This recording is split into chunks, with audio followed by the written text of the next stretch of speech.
Another reference to Philadelphia and the number 60. You had this guy who died this year, Chuck Bednarik. He was number 60. There was all kinds of 60 for him. He played for the Philadelphia Eagles. He's known for knocking out Frank Gifford, who also died this year, for almost 18 months. If you go watch that play, it doesn't even look like it was that hard of a hit to me.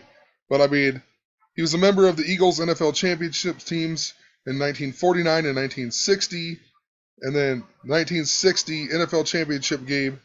Um, he tackled Taylor on the final play of the game. Blah blah blah blah blah. There's a ton of 60s. If you go to my thing and search my videos, I have a whole video on him. He even died 141 days before Frank Gifford died this year. Once again, the skull and bones numbers, the 14 and the 41. Interesting too, Frank Gifford, they just announced that he had the brain disease with the concussions, and then they got the Will Smith movie. Will Smith, the Fresh Prince of Bel-Air, Philadelphia once again, coming out about concussions. I can't even remember what it's called. But I mean, interesting timing for that movie to come out, Yeah, the movie's actually called Concussion, and it comes out on Christmas Day. Interesting, Will Smith and Gematria. Just type it in here. Will Smith actually adds up to 125. Like today's date, 12-5. Also, can't even type here, but 12-5, also the Philadelphia train wreck that happened on 5-12. Even the word concussion adds up to 60.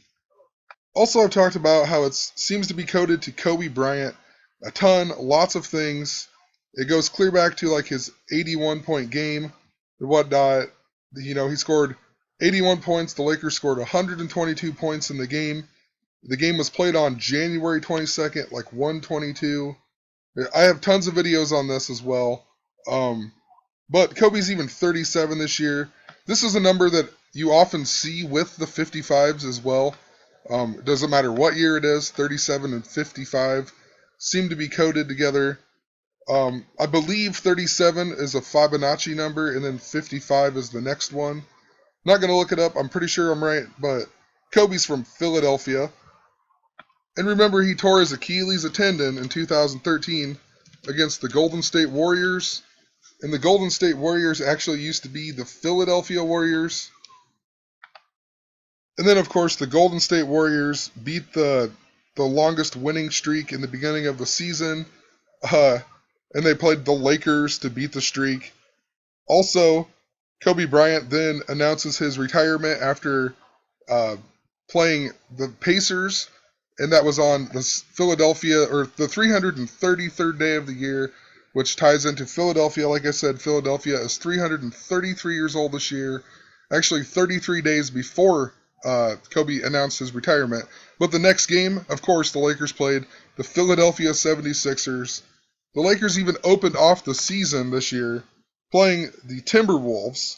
Kobe broke Michael Jordan's scoring record against the Timberwolves last year.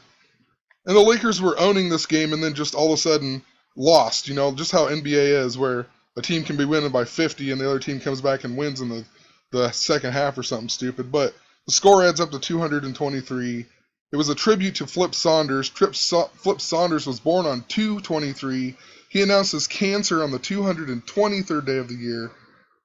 Synagogue of Satan adds up to 223. The Skull and Bones number is 322. The Mirror of 223. Pretty interesting stuff. Satan also adds up to 55. With all of this coding, I never wrote that in there, but Satan actually adds up to 55. So anyway, I talked about the Teen Wolf, and in the movie Teen Wolf, Michael J. Fox, there's a whole bunch of Nebraska Cornhusker stuff in the background of the movie. The movie doesn't take place in Lincoln, Nebraska. It has nothing to do with Nebraska. There's palm trees in the movie. Nothing to do with Nebraska. They even have a license plate in the movie that's from Nebraska. So, and then there's the Civil War scene when he turns into the wolf. So it's all about Lupercalia and the Civil War and whatnot. And Abraham Lincoln was even shot with a Philadelphia Derringer. I know I wrote that in here somewhere. Philadelphia Derringer. He died age 56 in the year 65. Also died in April. April's the only month that adds to 56. In Washington, D.C., Washington, D.C. adds up to 56. Abraham Lincoln adds up to 60, just like Lincoln, Nebraska, where the Cornhuskers play. Also, I forgot to mention Achilles tendon. Kobe tore his Achilles versus Golden State. Achilles tendon adds up to 60. And in mythology, Paris is the one who killed Achilles.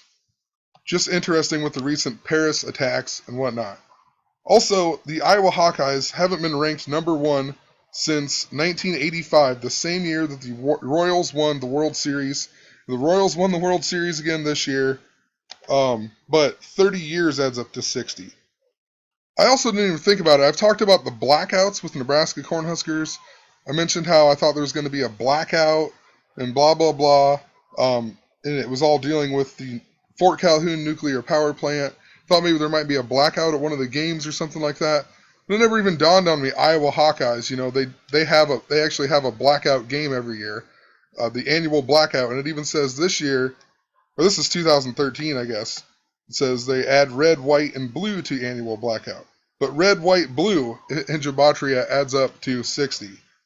Of course, they had the blackout on the World Series, the Hotels.com commercial that says blackout dates, and then it even has the Eiffel Tower all over it, super coded. Paris is even the city of lights. I even showed that Ninja Turtles episode where they say they're going to black out France. And of course, you have Paris Hilton in the Hilton Hotels in the Hotels.com commercial. It all makes sense once you look back on it. Also, though, in regards to that 30-year stuff, the Royals won the World Series this year, but that same year, Iowa was ranked number 1, but they lost to Ohio State, and then they also lost in their bowl game, and they ended up finishing number 10 in the season. So, I mean, it doesn't necessarily mean that they're going to win, but this championship game tonight is literally played in Lucas Oil Stadium, which is the home of the Ohio State Buckeyes, and Buckeyes in gematria adds up to 91. This number has just been associated with elimination and whatnot. There's been a few times where it's actually been a successful number, but it never added up to 91. It was always like a 91-yard play or something like that. If something added up to 91, they usually lost. So I guess the Iowa Hawkeyes don't necessarily add up to 91, but they do have a lot of connections to it. Iowa is currently to the ranked number 4, right? And 4 even adds up to 60. Interesting too, Michigan State's number 5, so it's 54 and 45. And I just talked about that previously, about 54 adds up to 126, and 45 also adds up to 126. The 126th day is 5/6. Even 56 days is 1 month. 26 days. Tiger's blood is 150 is 126. Tons of connections with all of this. So, also with the Abraham Lincoln stuff, they've just been coding Abraham Lincoln so much into a lot of things. Obama even named the Thanksgiving turkeys Honest and Abe this year, and I really think that they're going to assassinate Obama. They've been foreshadowing so much of the theater shootings, the racial violence, the domestic violence type theme this year. They've been foreshadowing blackouts, and what they're doing is they're putting it in, they're coding it into these events like these games here. So it's not necessarily that like something bad's going to happen at this game, but they are coding these games to other events that are possibly very endangering to the society, like Obama being killed could cause a war. It could cause a lot of different things. So I guess we'll see what happens. I guarantee this game will have some type of coding in it. Whether who wins or what, doesn't really matter. The game's going to be coded. So whatever. Have a good night. Enjoy the game, I guess.